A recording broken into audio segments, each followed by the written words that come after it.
We're talking about vulnerability this month. It's a worship theme. And that can be challenging. It can be challenging to those of us like me that have a bit of hubris. In case you didn't know that, I've got my ego.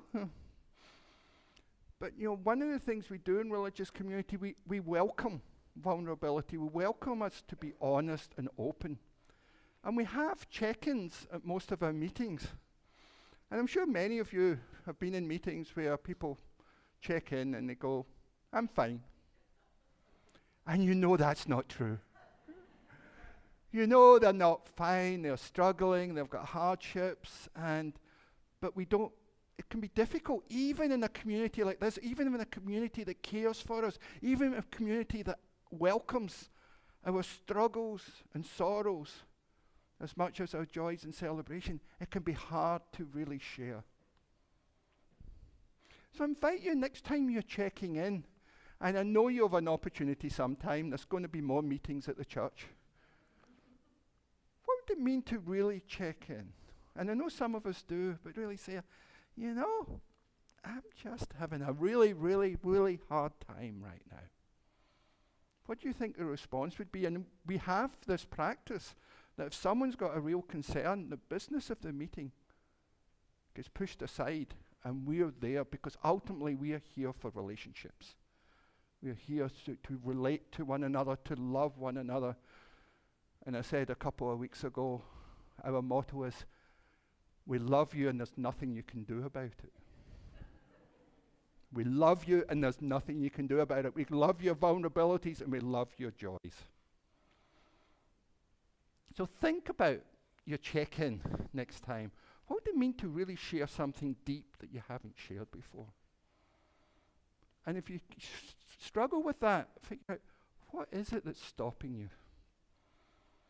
Because I think if we do share from our vulnerable places, from our painful places, from our wounds, or even our scars, then there's a beauty and there's a connection and there's an honesty there and there's a trust. And there's a beautiful story from India around this water bearer. And his role is he works for this person who lives in the hill, and his role each morning is to go down and pick up 2 large pots of water and bring them to the house for the rest of the day. And he's been doing this for 2 years, and he has a long stick, and he's got 2 large pots off each stick, of this long stick. And when he gets after 2 years, one of the pots says, I'm really embarrassed. He shares his vulnerability. The pot says, I'm really embarrassed. And the water bearer says, why? He says, I've got a crack in my pot. And water spills out when you're walking up the hill with me. And so I only bring half a pot of water, whereas this other pot, who's looking very smug over in the corner, he brings a full pot. He goes, yes, I do. I am a perfect pot.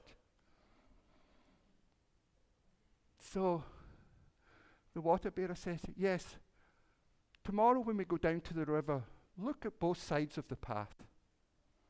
So the pot goes down and looks on the side of the path. It's a nice stone marking of the path.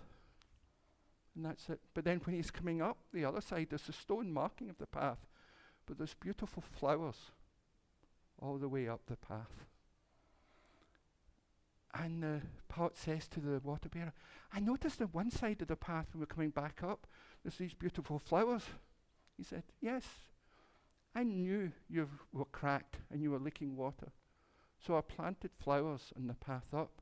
So every time we're walking up, we're watering the flowers.